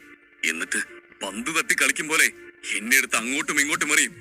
കഴിഞ്ഞ തവണ നടന്നൊക്കെ നീ മറന്നു കാണും. എന്നാ ഞാനൊന്നും മറന്നിട്ടില്ല. അല്ലെങ്കിലും ഞാനാണല്ലോ തല്ല് വാങ്ങി കൂട്ടിയത്. സ്വാമിനാഥൻ കഴിഞ്ഞതെല്ലാം ഓർത്തുകൊണ്ട് പറഞ്ഞു. നീ അന്ന് എന്തോ ലെവല് മറികടന്നതാണെന്ന് പറഞ്ഞ് എന്നെ ഒരു പരുവമാക്കിയിട്ടാണ് പോയത്. നീ അന്ന് എത്ര നില മറികടന്നു എന്ന് എനിക്കറിയില്ല. പക്ഷേ അന്ന് അല്പം ഒന്ന് മാറിയിരുന്നെങ്കിൽ എന്റെ ജീവൻ വരെ അപകടത്തിലായേനെ. അദ്ദേഹം അവനെ നോക്കി പരിതപിച്ചു. അന്ന് നടന്നത് ഓർക്കുമ്പോ തന്നെ സ്വാമിനാഥന് ഭയമായിരുന്നു. ചേതൻ അതുകൊണ്ട് ഇന്ന് ഒരു ലെവല് മറികടക്കാതിരുന്നത് നന്നായെന്ന് അദ്ദേഹം ചിന്തിച്ചു. ചേതനും അദ്ദേഹത്തിന്റെ ഭയത്തിന്റെ കാരണം മനസ്സിലാക്കി മിണ്ടാതെ നിന്നു. 136 ചേതന്റെ ഡബിൾ ഡ്രാഗൺ ടെക്നിക്. ചേതാ, നീ നിന്റെ മനസ്സ് ശാന്തമാക്കി കഴിഞ്ഞോ? അതോ ഇപ്പോഴും പഴയതുപോലെ തന്നെയാണോ? അഗാധമായ ചിന്തയിൽ നിന്നും പുറത്തു വന്ന സ്വാമിനാഥൻ ചേതനോട് ചോദിച്ചു. എന്റെ മനസ്സ് ഏതാണ്ട് ശാന്തമാണ് സാർ. നമുക്ക് മത്സരം നടക്കുന്നിടത്തേക്ക് പോവാം. ചേതൻ തലയാട്ടിക്കൊണ്ട് പറഞ്ഞു. ഭാവനയും ധ്രുവും ഹാളിൽ നിന്ന് ഓഫീസിന്റെ വാതിലിലേക്ക് കണ്ണിമ വെട്ടാതെ നോക്കി നിൽക്കുകയായിരുന്നു. എന്താണ് അവിടെ സംഭവിക്കുന്നതെന്ന് അറിയാനുള്ള ആകാംക്ഷയിലായിരുന്നു അവർ. ഒരു വ്യക്തിക്ക് തന്റെ മനസ്സിനെ ശാന്തമാക്കാൻ എന്തിനാണ് 2 മണിക്കൂർ സമയമെടുക്കുന്നത് എന്നത് അവർക്ക് മനസ്സിലായില്ല. ഇതെല്ലാം അവർക്ക് വിശ്വസിക്കാവുന്നതിലും അപ്പുറമായിരുന്നു. നിത്യാനന്ദനും ക്ഷമ നശിച്ചു നിൽക്കുകയായിരുന്നു. ഈ സമയം ചേതൻ ഓഫീസിൽ നിന്നും ഇറങ്ങി വന്നു. എന്തായി? നിന്റെ മനസ്സ് ശരിയായോ? മത്സരം തുടങ്ങാൻ നീ തയ്യാറാണോ? ചേതനെ കണ്ട ഉടനെ തന്നെ നിത്യാനന്ദൻ ചോദിച്ചു. ഉച്ചയ്ക്ക് ശേഷം ഇന്ദ്രനെ കാണാൻ സ്വാമിനാഥനൊപ്പം പോകാനിരുന്നതാണ് നിത്യാനന്ദൻ. എന്നാൽ ചേതൻ കാരണം സമയം വൈകി. അതിന്റെ അനിഷ്ടവും അദ്ദേഹത്തിന്റെ ഉള്ളിലുണ്ടായിരുന്നു. ഞാൻ തയ്യാറാണ്, ചേതൻ എല്ലാവരോടുമായി ഉറക്കി പറഞ്ഞു. ഇത്രയും സമയം അവരെ കാത്തു നിർത്തേണ്ടി വന്നതിൽ അവന് വല്ലായ്മ തോന്നി. എങ്കിൽ ചിത്രം വരയ്ക്കാൻ തുടങ്ങിക്കോളൂ. ചേതൻ പറഞ്ഞത് കേട്ടതും സ്വാമിനാഥൻ അവനോട് പറഞ്ഞു. ചേതൻ മറുപടിയായി ഒന്ന് മൂളി. എന്നിട്ട് വരച്ചു തുടങ്ങുന്നതിന് മുമ്പ് ചേതൻ ഒരിക്കൽ കൂടി തന്റെ ഉള്ളിലെ മാന്ത്രിക ലൈബ്രറിയിൽ നിന്നും ചിത്രകലയെക്കുറിച്ചുള്ള പുസ്തകം ഒന്ന് നോക്കി. എന്നിട്ട് മുന്നോട്ട് വന്ന് ബ്രഷ് എടുത്തു. അവൻ ബ്രഷ് എടുക്കുന്നത് കണ്ടതും ഭാവനയും ധ്രുവും ചേതനിലേക്ക് അവരുടെ ശ്രദ്ധ തിരിച്ചു. ചേതൻ എങ്ങനെയാണ് ഒരു മാസ്റ്റർ പീസ് സൃഷ്ടിക്കാൻ പോകുന്നത് എന്നറിയാൻ ഇരുവരും ആകാംക്ഷയിലായിരുന്നു. കാരണം അത് കാണാനായി അവർ മണിക്കൂറുകളായി കാത്തിരിക്കുകയാണ്. ചേതന്റെ ഓരോ നീക്കവും നിത്യാനന്ദൻ സൂക്ഷ്മമായി തന്നെ നിരീക്ഷിക്കുന്നുണ്ടായിരുന്നു. ചേതൻ അവിടെ കിടന്ന് എന്തോ നാടകം കളിക്കുകയാണ് എന്നാണ് അദ്ദേഹം ധരിച്ചിരുന്നത്. ഒരുപക്ഷെ തന്റെ സംശയങ്ങൾ ശരിയാണെങ്കിൽ അയാൾ തന്നെ ചേതനെ ഒരു പാഠം പഠിപ്പിക്കാൻ ആഗ്രഹിച്ചിരുന്നു. സ്വാമിനാഥൻ സാർ, എനിക്ക് ഒരു എക്സ്ട്രാ പേപ്പർ തരൂ. എനിക്കൊന്ന് ബ്രഷ് ടെസ്റ്റ് ചെയ്യണമായിരുന്നു. ചേതൻ മടിച്ചു ചോദിച്ചു. ഒന്നും മുൻകൂട്ടി പരീക്ഷിച്ചു നോക്കാതെ ഇറങ്ങിച്ചെല്ലാൻ ഇത് പോർക്കളോ അല്ല, ചിത്രകലയാണ്. അതുകൊണ്ട് ബ്രഷുകളെല്ലാം ഏതവസ്ഥയിലാണെന്നുള്ളത് പരിശോധിക്കണം. അല്ലെങ്കിൽ പെയിന്റിംഗ് ശരിയായി എന്ന് വരില്ല. ചേതൻ ഇന്നേ വരെ പെയിന്റ് ചെയ്യുകയോ ഒരു ബ്രഷ് കയ്യിലെടുക്കുകയോ ചെയ്തിട്ടില്ല. അതിനാൽ തന്റെ കഴിവിന്റെ പരമാവധി ഇതിൽ കൊടുക്കാൻ അവൻ ആഗ്രഹിച്ചു. ബ്രഷിൽ എത്ര സമ്മർദ്ദം ചെലുത്തണം, നിറം എത്ര ആഴത്തിൽ നൽകണം, ബ്രഷ് മൃദുവാണോ കഠിനമാണോ എന്നൊക്കെ ആദ്യമേ പരിശോധിക്കണം. മരുന്നുകളെ കുറിച്ച് ഒരുപാട് പുസ്തകങ്ങൾ വായിച്ചിട്ടും ചേതന് മരുന്നുണ്ടാക്കാൻ കഴിയാത്തതും ഇതുകൊണ്ട് തന്നെയാണ്. മരുന്നുണ്ടാക്കണമെങ്കിൽ അവന് അതിനനുസരിച്ചുള്ള പ്രാക്ടീസ് ആവശ്യമാണ്. അതുപോലെ ചിത്രം വരയ്ക്കണമെങ്കിൽ ഒരാൾക്ക് അതിനനുസരിച്ചുള്ള മനോനിലയും. ചിത്രം വരയ്ക്കുമ്പോൾ ഒരുവന് അതിൽ കഴിവ് കുറവാണെങ്കിലും ആ ചിത്രത്തിന് ഒരു ആത്മാവിനെ നൽകാൻ കഴിഞ്ഞാൽ ആ ചിത്രം മനോഹരമായി തന്നെ മാറും. ഇപ്പൊ തന്നെ വല്ലാതെ വൈകി. ഇനിയും ഇങ്ങനെ ഓരോന്ന് ചെയ്ത് സമയം കളയണോ? നിത്യാനന്ദൻ ദേഷ്യത്തോടെ പറഞ്ഞു. അയാൾക്ക് ആകെ ക്ഷമ നശിച്ചിരുന്നു. ചേതൻ സത്യത്തിലൊരു മികച്ച ചിത്രകാരനായിരുന്നെങ്കിൽ അവന് ഇങ്ങനെ ബ്രഷുകൾ പരീക്ഷിക്കേണ്ട ആവശ്യമില്ലായിരുന്നു. ചേതൻ വെറുതെ സമയം പാഴാക്കുകയാണ് എന്നത് വ്യക്തമായിരുന്നു. എന്നിരുന്നാലും നിത്യാനന്ദൻ ഒന്ന് ക്ഷമിച്ചിരിക്കാൻ തീരുമാനിച്ചു. അല്ലെങ്കിൽ വേണ്ട, നീ എത്ര വേണമെങ്കിലും സമയം എടുത്തോളൂ, ഞാൻ കാത്തിരിക്കാൻ തയ്യാറാണ്. തന്റെ ദേഷ്യമടക്കി നിത്യാനന്ദൻ പറഞ്ഞു. ഇനി ചിത്രം വരയ്ക്കാതിരിക്കാൻ ചേതൻ എന്തൊഴിവ് കഴിവ് പറയുമെന്നത് നിത്യാനന്ദന് കാണാമായിരുന്നു. നിത്യാനന്ദന്റെ ചിന്തകൾ ഏത് ദിശയിലേക്കാണെന്ന് ചേതൻ അറിയില്ലായിരുന്നു. ചേതൻ ബ്രഷ് എടുത്ത് എക്സ്ട്രാ പേപ്പറിൽ ചായം പൂശാൻ തുടങ്ങി. ഇത് ബേസിക് കളറിംഗ് അല്ലേ? ഇതൊക്കെ എന്തിനാ ചെക്ക് ചെയ്യുന്നത്? ചേതൻ സാർ എന്താ ആദ്യമായി പെയിന്റ് ചെയ്യാൻ പോകുന്ന ഒരാളെ പോലെ പെരുമാറുന്നത്? അവനിത് ചെയ്യുന്നത് കണ്ട് ഭാവന പിറുപിറുത്തു. വരയ്ക്കാൻ പഠിച്ചു തുടങ്ങുന്ന എല്ലാ ചിത്രകാരന്മാർക്കും അറിയാവുന്ന ബേസിക് കളറിംഗ് ആയിരുന്നു ചേതൻ ആ എക്സ്ട്രാ പേപ്പറിൽ ചെയ്ത് നോക്കിയത്. ചേതൻ സാർ അദ്ദേഹത്തിന്റെ മനോനില ശരിയാക്കാൻ എന്ന് പറഞ്ഞ് ഓൾറെഡി തന്നെ 2-3 മണിക്കൂർ കളഞ്ഞു. ദാ ഇപ്പോ ഇങ്ങനെ ബ്രഷ് ടെസ്റ്റ് ചെയ്ത് വീണ്ടും സമയം കളയുന്നു. ഇങ്ങനെ പോയാ വരച്ചു തുടങ്ങുമ്പോഴേക്കും എനിക്ക് മൂക്കി പല്ല് മുളയ്ക്കുന്ന തോന്നുന്നത്. ധ്രുവ് പിറുപിറുത്തും. ചിത്രം വരയ്ക്കാൻ പഠിച്ചു തുടങ്ങിയ കാലത്ത് ആദ്യമായി ബ്രഷ് കയ്യിലെടുത്ത അന്ന് ഞാനും ചേതൻ ഇപ്പോൾ ചെയ്യുന്നത് പോലെ ചെയ്തായിരുന്നു, ചേതനും അന്നത്തെ എന്റെ അതേ അവസ്ഥയിലൂടെയാണ് കടന്നു പോകുന്നത് എന്ന് തോന്നുന്നു. ചേതനെ പരിഹസിച്ചുകൊണ്ട് നിത്യാനന്ദൻ പറഞ്ഞു. ചേതൻ ഇന്ന് ആദ്യമായാണ് ബ്രഷ് പിടിക്കുന്നത് എന്നാണ് നിത്യാനന്ദൻ പറയാതെ പറഞ്ഞത്. കാരണം ചേതനെ ആദ്യമേ അയാൾക്ക് സംശയമുണ്ടായിരുന്നു. ഇപ്പോൾ അത് കൂടിയതേ ഉള്ളൂ. നിത്യാനന്ദനും സ്വാമിനാഥനും ബ്രഷ് കയ്യിലെടുത്തപ്പോൾ അവരുടെ ബോഡി ലാംഗ്വേജ് മുഴുവനും ഒരു ചിത്രകാരന്റേത് പോലെയായി മാറിയിരുന്നു. എന്നാൽ ചേതൻ ബ്രഷ് കയ്യിലെടുത്തതും ഒന്ന് പതറുകയാണ് ചെയ്തത്. ഇത് കണ്ട് ചേതൻ മനസ്സ് ശാന്തമാക്കാൻ പുസ്തകം വായിക്കണമെന്ന വ്യാജേന ഇനി ചിത്രകലയെക്കുറിച്ച് പഠിക്കാനാണോ പുസ്തകങ്ങൾ വായിക്കാൻ പോയതെന്ന് അവിടെയുള്ളവർ സംശയിച്ചു തുടങ്ങി. സ്വാമിനാഥനും ചേതനെ തന്നെ വീക്ഷിക്കുകയായിരുന്നു. ചേതന്റെ ഒരു പ്രവൃത്തിയും അദ്ദേഹത്തിന് മനസ്സിലാക്കാൻ കഴിഞ്ഞില്ല. കുറച്ചുനേരം ബ്രഷ് എല്ലാം പരിശോധിച്ച് നിന്നതിന് ശേഷം ചേതൻ അവരോട് ഞാൻ റെഡിയാണ് എന്ന് പറഞ്ഞു. എങ്കിൽ പിന്നെ എന്തിനു നേരം കളയുന്നത്, വരച്ചു തുടങ്ങിക്കോളൂ.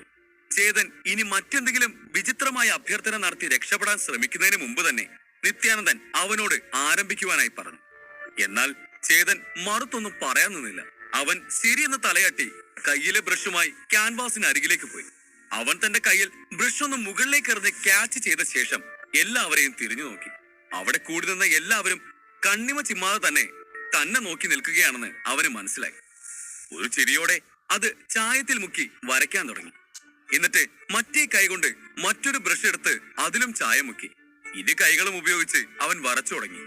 ആ രണ്ട് ബ്രഷുകൾക്കും ജീവനുള്ളതുപോലെ ആ ക്യാൻവാസിൽ നീങ്ങാൻ തുടങ്ങി. ആ ശൂന്യമായിരുന്ന ക്യാൻവാസ് നിറങ്ങൾ കൊണ്ട് നിറഞ്ഞു. ഇത് ഡബിൾ ഡ്രാഗൺ ടെക്നിക്കല്ലേ? ചേതന്റെ കുറ്റം കണ്ടെത്താനിരുന്ന നിത്യാനന്ദൻ ചേതൻ ഉപയോഗിക്കുന്ന ടെക്നിക്ക് കണ്ട് ഞെട്ടി. സ്വാമിനാഥന്റെ അവസ്ഥയും മറിച്ചായിരുന്നില്ല. അതെന്താ ഈ ഡബിൾ ഡ്രാഗൺ ടെക്നിക്ക് എന്ന് പറഞ്ഞ? അവരുടെ അവസ്ഥ കണ്ട് ധ്രുവ് സംശയത്തോടെ തിരക്കി. സാധാരണ ഒരു ചിത്രകാരൻ ഒരു ചിത്രം വരയ്ക്കുമ്പോൾ ഒരു ബ്രഷ് ഉപയോഗിച്ച് ആദ്യം ഒരു രൂപരേഖ വരച്ചതിന് ശേഷം അതിന് നിറം പകരുകയാണ് ചെയ്യാറ്. സ്വാമിനാഥൻ വിശദീകരിക്കാൻ തുടങ്ങി. അത് കേട്ട് ഭാവനയും ധ്രുവും തലയാട്ടി. കഴിഞ്ഞ ഏതാനും ആഴ്ചകൾക്കുള്ളിൽ അവർ ചിത്രകലയുടെ അടിസ്ഥാന കാര്യങ്ങൾ പഠിച്ചിരുന്നു. സാധാരണഗതിയിൽ ചിത്രകാരൻ ഒരു റഫായ രൂപരേഖ ഉണ്ടാക്കുകയും പിന്നീട് നിറം പകർന്ന് അതിന് പൂർണ്ണത നൽകുമെന്നും അവർക്കറിയാമായിരുന്നു. അത് സ്വാമിനാഥൻ വീണ്ടും അവരെ ഓർമ്മിപ്പിച്ചു. സത്യത്തിൽ ഒരു വീട് പണിയുന്നത് പോലെയാണത്. ആദ്യം നിങ്ങൾ അടിത്തറ കെട്ടിയിട്ട് അതിന് മേലെയാണ് കെട്ടിടം പണിതുയർത്തുന്നത്. അതുപോലെ തന്നെയാണിതും. ആദ്യം ഔട്ട്ലൈൻ വരച്ചതിന് ശേഷം അതിന് നിറങ്ങൾ പകരണം. ഇത് ഒരുപാട് സമയമെടുക്കുന്ന ഒരു കാര്യമാണ്, നിത്യാനന്ദൻ പറഞ്ഞു. സ്വാമിനാഥൻ അത് ശരി വെച്ചുകൊണ്ട് തലയാട്ടി. ശരിയാണ്. പക്ഷേ സമയം ലാഭിക്കാനായി ചില മികച്ച ചിത്രകാരന്മാർ ചേർന്ന് കണ്ടെത്തിയതാണ് ഈ ഡബിൾ ഡ്രാഗൺ ടെക്നിക്ക്. ഈ ടെക്നിക്ക് ഉപയോഗിച്ച് ഒരു ചിത്രകാരന് ഒരേ സമയം രണ്ട് കൈകളും ഉപയോഗിച്ച് ക്യാൻവാസിന്റെ ഇടതുവശത്തും വലതുവശത്തും ഒരേ സമയം വരയ്ക്കാൻ കഴിയും. ഇങ്ങനെ ചെയ്യുമ്പോൾ ആ ചിത്രകാരൻ തന്റെ രണ്ട് കൈകളിലും ശ്രദ്ധ കേന്ദ്രീകരിക്കണം. രണ്ട് വശത്തെ ചിത്രങ്ങൾക്ക് വേണ്ടിയും ഒരേ സമയം വ്യത്യസ്തമായി ചിന്തിച്ച് അതിനനുസരിച്ച് കൈകൾ ചലിപ്പിക്കാൻ കഴിയണം. ഒരു രൂപരേഖ ആദ്യം തയ്യാറാക്കാതെ തന്നെ ആ ചിത്രകാരന് തന്റെ മനസ്സിലുള്ള ചിത്രം വരയ്ക്കാൻ കഴിയണം. ഇരുവശങ്ങളിലെയും ബ്രഷുകൾ തമ്മിൽ കൂട്ടിമുട്ടുമ്പോൾ ചിത്രം പൂർത്തിയാകും. ഇങ്ങനെ ചെയ്യുന്നതിലൂടെ സമയം ലാഭിക്കാനായി സാധിക്കുമെങ്കിലും ഇത് വരച്ചെടുക്കുക വളരെ ബുദ്ധിമുട്ടാണ്, സ്വാമിനാഥൻ പറഞ്ഞു. ഒരു നല്ല പെയിന്റിങ്ങിൽ ആദ്യം എന്താണ് വരയ്ക്കേണ്ടത് എന്ന് വ്യക്തമായിരിക്കണം. ചെറിയ വിശദാംശങ്ങൾ പോലും പെയിന്റിങ്ങിൽ ഉൾപ്പെടുത്തണം. രണ്ടാമതായി, ചിത്രകാരൻ രണ്ട് ജോലികളും ഒരേ സമയം വ്യത്യസ്ത കൈകളാൽ ചെയ്യണം. അതെല്ലാവർക്കും കഴിയണമെന്നില്ല. ഒരു ചെറിയ തെറ്റ് പോലും ആ ചിത്രത്തെ നശിപ്പിക്കും. അതുപോലെ ഒരു ചിത്രകാരന് താൻ ഇരുവശങ്ങളിലും ഉപയോഗിക്കുന്ന നിറങ്ങളെക്കുറിച്ചും ഒരു ധാരണ വേണം. പരസ്പരം ചേർച്ചയുള്ള നിറങ്ങൾ ഉപയോഗിച്ചില്ലെങ്കിലുള്ള അവസ്ഥ പിന്നെ ഞാൻ പറയേണ്ടതില്ലല്ലോ. സത്യം പറഞ്ഞാൽ ഈ ടെക്നിക്ക് വളരെ വളരെ ബുദ്ധിമുട്ടാണ്. എനിക്കും നിത്യാനന്ദനും ഒന്നും ഇത് ചെയ്യാൻ കഴിയില്ല, സ്വാമിനാഥൻ പറഞ്ഞു. അദ്ദേഹത്തിന്റെ ഉള്ളിലെ ഞെട്ടൽ അദ്ദേഹത്തിന്റെ മുഖത്ത് വ്യക്തമായിരുന്നു. സ്വാമിനാഥൻ പറഞ്ഞതുപോലെ ഇതുപോലെയുള്ള ഒരു ചിത്രകാരന് തന്നിൽ തന്നെ പൂർണ്ണ വിശ്വാസം ഉണ്ടായിരിക്കണം. ഈ വിദ്യ പഠിച്ചെടുക്കുക അത്ര എളുപ്പമല്ല. ഇത് പഠിക്കാൻ ചിലർക്ക് ഒരു ജീവിതകാലം പോലും വേണ്ടിവരും. ചിലരാവട്ടെ മരിക്കുന്നത് വരെ പരിശ്രമിച്ചിട്ടും പഠിച്ചെടുക്കാൻ കഴിഞ്ഞിട്ടില്ല. സ്വാമിനാഥ, നീ ഒന്ന് നോക്കിയേ. ഇങ്ങനൊരു ടെക്നിക്ക് ഉപയോഗിക്കുമ്പോൾ ഇരുവശങ്ങളിലും ഉപയോഗിക്കുന്ന നിറം നടുവിലെത്തുമ്പോൾ പെർഫെക്റ്റ് ആയി ബ്ലെൻഡ് ആവണ്ടേ? എങ്കിൽ മാത്രമല്ലേ ആ ചിത്രം മനോഹരമാണെന്ന് പറയാൻ പറ്റൂ. ഇല്ലെങ്കിൽ ആ ചിത്രം മുഴുവനും നശിക്കും. ചേതൻ വരച്ചുകൊണ്ടിരിക്കുന്ന ചിത്രം നോക്കിയേ നീ. അവൻ ഇരുവശവും തമ്മിൽ ചേരാത്ത ഏതൊക്കെയോ നിറങ്ങളാണ് ഉപയോഗിക്കുന്നത്. ഈ ചിത്രം ഉറപ്പായും നന്നാവില്ല. ഞാൻ പറഞ്ഞില്ലേ, നല്ല അനുഭവ പരിചയമില്ലാതെ ഒരാൾക്ക് ഈ ടെക്നിക്ക് ചെയ്യാൻ കഴിയില്ല. ചേതന്റെ ചിത്രത്തെ സൂക്ഷിച്ചു നോക്കിക്കൊണ്ട് നിത്യാനന്ദൻ പറഞ്ഞു. നിത്യാനന്ദൻ നോക്കിയിട്ട് ചേതൻ ചെയ്യുന്നത് അത്രയും അയാൾക്ക് തെറ്റായാണ് തോന്നിയത്. അതുമല്ല, ഒരു ചിത്രം വരയ്ക്കുമ്പോൾ ആ ചിത്രകാരന്റെ മനസ്സും ആ ചിത്രത്തോട് ഒത്തുചേരണം. എത്ര നല്ല ചിത്രമാണെങ്കിലും അതിന് ഒരു ജീവനില്ലെങ്കിൽ ആ ചിത്രം വെറും വേസ്റ്റ് മാത്രമാണ്. രണ്ടു വശങ്ങളും കൂടിച്ചേർന്നാലും ആ ചിത്രത്തിന് ജീവന്റെ തുടിപ്പില്ലെങ്കിൽ എന്ത് കാര്യം? അതുകൊണ്ട് ഈ രണ്ടു വശങ്ങളിലെയും നിറങ്ങൾ തമ്മിൽ ഒത്തുചേർന്നാലും ആ ചിത്രത്തിന് ജീവനില്ലെങ്കിൽ അതിന് ഒരിക്കലും ലെവൽ 3 എത്താൻ കഴിയില്ല. നിത്യാനന്ദൻ തുടർന്നു പറഞ്ഞു. ചേതൻ ഉപയോഗിക്കുന്ന ടെക്നിക്ക് കഠിനമേറിയതാണ്.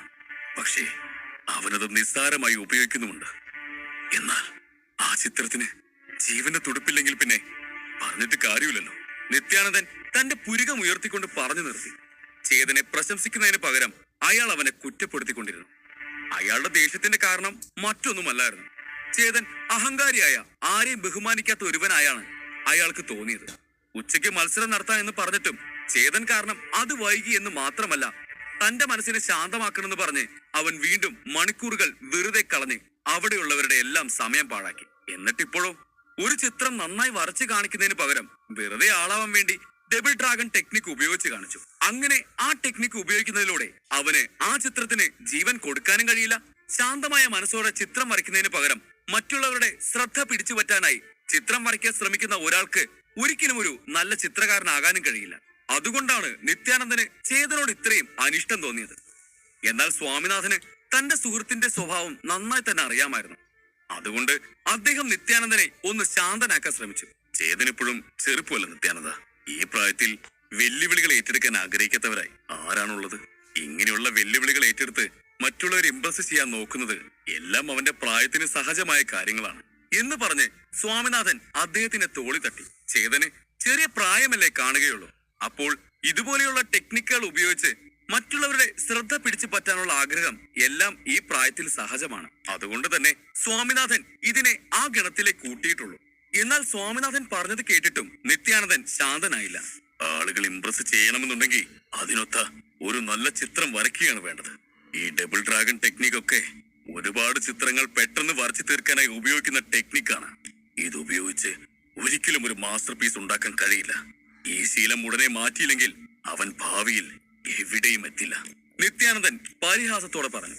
ദേഷ്യം നിറഞ്ഞ അയാളുടെ വാക്കുകൾ കേട്ട് ഭാവനയും ധ്രുവും ഒന്നും മിണ്ടാതെ നോക്കി നിന്നു. അവർക്ക് ചിത്രകലയിൽ വലിയ അനുഭവ പരിചയമൊന്നും ഇല്ലെങ്കിലും നിത്യാനന്ദൻ ഒരു നല്ല ചിത്രകാരനാണെന്ന് അവർക്കറിയാമായിരുന്നു.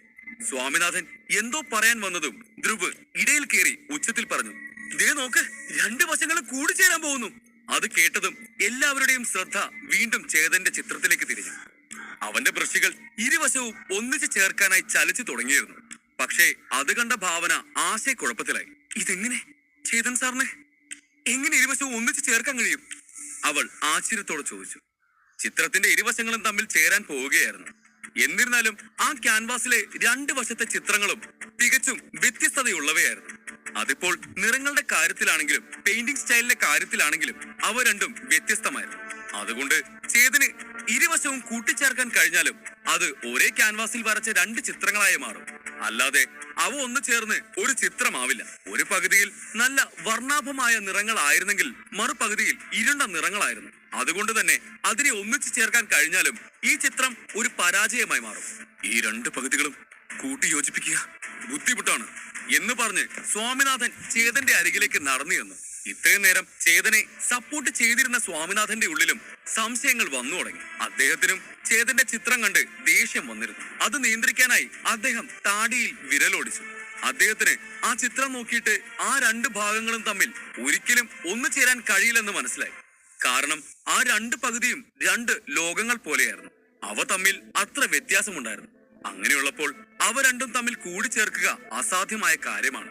നിത്യാനന്ദൻ ഇത്രയും നേരം പറഞ്ഞതെല്ലാം ശരിയായിരുന്നു എന്നൊരു ചോദ്യം അദ്ദേഹത്തിന്റെ ഉള്ളിൽ ഉയർന്നു.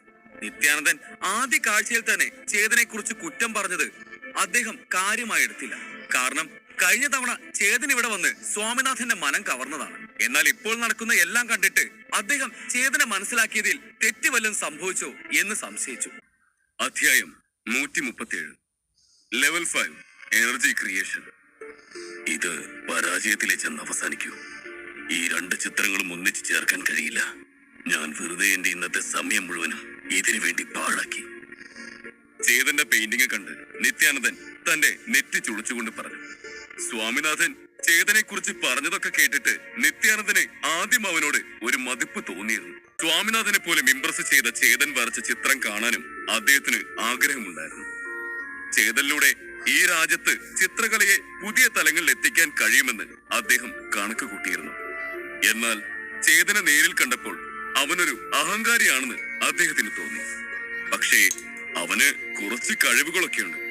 അത് നന്നായി ഉപയോഗിച്ച് ഒരു മികച്ച ചിത്രം വരയ്ക്കുന്നതിന് പകരം തന്റെ അഹങ്കാരം കൊണ്ട് അവൻ ഡബിൾ ഡ്രാഗൺ ടെക്നിക് ഒക്കെ ഉപയോഗിച്ചു.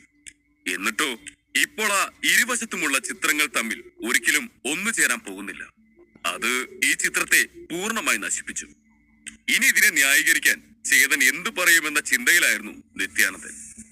ഒരു വ്യക്തി ഒരു കാര്യത്തിൽ മികച്ചതായി മാറണമെങ്കിൽ അയാൾ ആ കാര്യത്തെക്കുറിച്ച് പൂർണ്ണമായും പഠിച്ചിരിക്കണം. അപൂർണമായ അറിവോടെ ആളുകളെ ആകർഷിക്കാൻ വേണ്ടി ഓരോന്ന് കാട്ടിക്കൂട്ടുന്ന ഒരു വിഡ്ഢിയെ പോലെയാണ് ചേതനെന്ന് നിത്യാനന്ദന് തോന്നി. ചേതന്റെ പെയിന്റിംഗ് കണ്ട് ദേഷ്യം അടക്കാൻ കഴിയാതെ അയാൾ തന്റെ കണ്ണുകൾ അടച്ചു. എന്നാൽ നിമിഷങ്ങൾക്കകം അയാൾക്ക് ചുറ്റുമുള്ളവർ ബഹളം വെക്കുന്നത് അദ്ദേഹം കേട്ടു. ഒരു മിനിറ്റ്, ഇതെങ്ങനെ സാധ്യമാകും? മറ്റുള്ളവരുടെ ഞെട്ടലോടെയുള്ള ശബ്ദം കേട്ടതും നിത്യാനന്ദൻ തന്റെ കണ്ണുകൾ തുറന്നു. സ്വാമിനാഥനും ഭാവനയും ധ്രുവും ആ ചിത്രത്തിലേക്ക് തന്നെ വായും തുറന്ന് നോക്കി നിൽക്കുന്ന കാഴ്ച അദ്ദേഹം കണ്ടു. അവരുടെ മുഖത്തെല്ലാം ഞെട്ടൽ വ്യക്തമായിരുന്നു. എന്താ പറ്റിയത്? ഈ പെയിന്റിംഗ് ശരിയാവില്ലെന്ന് ഞാൻ നേരത്തെ തന്നെ പറഞ്ഞതല്ലേ, പിന്നെ ഇതിൽ എന്താ ഇത്രയും ഞെട്ടാനുള്ളത്? നിത്യാനന്ദൻ പിറുപിറുത്തുകൊണ്ട് ചേതൻ വരച്ച ചിത്രത്തിലേക്ക് നോക്കി. ആ ചിത്രം കണ്ടതും അദ്ദേഹത്തിന്റെ തല ഒന്ന് കറങ്ങി. ശരീരത്തിൽ ആകെ ഒരു വിറയലും കടന്നുപോയി. ഇതെങ്ങനെ? ഇതെന്താണ് സംഭവിക്കുന്നത്? നിത്യാനന്ദൻ വിടർന്ന കണ്ണുകളോടെ പറഞ്ഞു. ആ ക്യാൻവാസിലെ ഇരുവശങ്ങളിലും വ്യത്യസ്ത ചിത്രങ്ങൾ തമ്മിൽ നടുവിലെത്തിയപ്പോൾ ഒത്തുചേർന്നിരിക്കുന്നു. ഒറ്റയടിക്ക് ചേതൻ ഈ രണ്ട് ചിത്രങ്ങൾക്കും ഇടയിലായി ഒരു മതിൽ വരച്ച് അവയെ തമ്മിൽ ബന്ധിപ്പിച്ചു. അതുകൊണ്ടാണ് രണ്ടു ഭാഗങ്ങളും വ്യത്യസ്തമെങ്കിലും രണ്ടും ബന്ധപ്പെട്ടതായി ഒരു തോന്നൽ ഉളവാക്കുന്നു. ഇപ്പോൾ ഇരുവശവും വെവ്വേറെ ചിത്രങ്ങളായിരിക്കുന്നതിന് പകരം ഇരുവശവും സംയോജിക്കപ്പെട്ട് ഒറ്റ ചിത്രമായി മാറി. ഒരു ലോകത്തെ തന്നെ രണ്ട് വ്യത്യസ്ത കോണുകളിൽ നിന്നും കാണുന്ന പോലെ വലിയ അർത്ഥമുള്ളതായി ആ ചിത്രം മാറി. ഇവിടുത്തെ പൂന്തോട്ടല്ലേ? ധ്രുവ് ചേതന ചിത്രത്തിൽ വരച്ചിരിക്കുന്നത് എന്താണെന്ന് മനസ്സിലാക്കിയതും അവരോട് എല്ലാവരോടുമായി പറഞ്ഞു. ചേതൻ സ്വാമിനാഥന്റെ വീട്ടിലെ പൂന്തോട്ടമായിരുന്നു ആ ചിത്രത്തിൽ വരച്ചിരുന്നത്. ഒരു വശത്തെ ചിത്രത്തിൽ ഒരു മനുഷ്യൻ ചിത്രം വരയ്ക്കുന്നതായും ചിലർ ആ ചിത്രത്തെക്കുറിച്ച് സംസാരിക്കുന്നതായുമാണ് വരച്ചിരുന്നത്. മറുവശത്ത് പൂന്തോട്ടം പൂക്കൾ കൊണ്ട് നിറഞ്ഞിരുന്നു. അവിടെ എവിടെയായി പറന്നു നടക്കുന്ന കിളികളും പൂമ്പാറ്റകളും ഒക്കെ ചേർന്ന് ഒരു പറുദീസ പോലെയായിരുന്നു ആ ഭാഗം. ആ ചിത്രത്തിന്റെ ഒരു വശത്ത് മനുഷ്യലോകവും മറുവശത്ത് പ്രകൃതിയുമായിരുന്നു. രണ്ട് വ്യത്യസ്ത ചിത്രങ്ങൾ, രണ്ട് വ്യത്യസ്ത വികാരങ്ങൾ. പക്ഷേ നടുവിലുള്ള ഭിത്തി അവരെ രണ്ടിനെയും ഒന്നായി ചേർത്തു. അത്ഭുതം തന്നെ, തികച്ചും മനോഹരമായ ചിത്രം. സ്വാമിനാഥൻ അവനെ പ്രശംസിച്ചു. ഈ ചിത്രം എവിടെയും എത്താതെ പോകുമെന്നാണ് നിത്യാനന്ദൻ ആദ്യം കരുതിയത്. ഈ ചിത്രത്തിലെ രണ്ട് വശങ്ങളും കൂട്ടി യോജിപ്പിക്കാൻ കഴിയുമെന്ന് അദ്ദേഹത്തിന് അറിയില്ലായിരുന്നു. ഇപ്പോൾ ആ രണ്ടു വശവും കൂടിച്ചേർന്ന് ഒറ്റ ചിത്രമായി മാറിയെന്ന് മാത്രമല്ല, കാഴ്ചക്കാരന് അത് രണ്ട് വ്യത്യസ്ത കാഴ്ചകൾ ഒരുമിച്ച് കാണാനുള്ള അവസരവും കൊടുത്തു. ശാന്തത നിറഞ്ഞ പ്രകൃതിയെയും ആൾത്തിരക്കും ബഹളവും നിറഞ്ഞ മനുഷ്യലോകവും ഒരുപോലെ വിളിച്ചു കാട്ടുന്ന ഒരു ചിത്രം. ആ നടുവിലുള്ള ആ ഭിത്തിയിലൂടെ ആ ചിത്രത്തിന്റെ അർത്ഥം തന്നെ മാറിപ്പോയി. അവിശ്വസനീയം. ഒരുപാട് നേരം ആ ചിത്രത്തിലേക്ക് നോക്കി ഞെട്ടി നിന്നതിന് ശേഷം നിത്യാനന്ദൻ വാ തുറന്നു. അദ്ദേഹത്തിന് ആ ചിത്രം കണ്ടിട്ട് അഭിനന്ദിക്കാതിരിക്കാൻ കഴിഞ്ഞില്ല. അങ്ങനെ ഒരു ഭിത്തി നടുവിൽ വരച്ച് ചേതൻ രണ്ട് വശങ്ങളെയും കൂട്ടിച്ചേർക്കുമെന്ന് അദ്ദേഹം സ്വപ്നത്തിൽ പോലും കരുതിയിരുന്നില്ല. അങ്ങനെ ഒരു ഭിത്തി ഇല്ലായിരുന്നെങ്കിൽ ആ ചിത്രത്തിന്റെ രണ്ട് വശവും ഒരിക്കലും ഒന്ന് ചേരില്ലായിരുന്നു. ഇതാണ് എന്റെ ചിത്രം. ആ ഭിത്തി വരച്ച് തീർത്ത് ബ്രഷ് താഴെ വെച്ച് തലയും ചൊറിഞ്ഞ് ഒരു ചിരിയോടെ ചേതൻ അവരെ നോക്കി. എന്റെ പെയിന്റിങ്ങിൽ വല്ല കറക്ഷനും ചെയ്യാനുണ്ടെങ്കിൽ നിങ്ങൾ പറ, ചേതൻ അവരോട് പറഞ്ഞു. അവൻ ആദ്യമായാണ് ചിത്രം വരയ്ക്കുന്നത്. അതുകൊണ്ട് തന്നെ അവൻ എന്ത് വരയ്ക്കണമെന്ന് യാതൊരു ധാരണയുമില്ലായിരുന്നു. അതുകൊണ്ട് കൂടുതലൊന്നും ചിന്തിക്കാതെ അവൻ ഇവിടുത്തെ പൂന്തോട്ടം തന്നെ വരച്ചു. ഞാൻ നോക്കട്ടെ. എന്ന് പറഞ്ഞ് സ്വാമിനാഥൻ ആ ചിത്രത്തിന്റെ അടുത്തേക്ക് ചെന്ന് അതിനെ സൂക്ഷിച്ചു നോക്കാൻ തുടങ്ങി.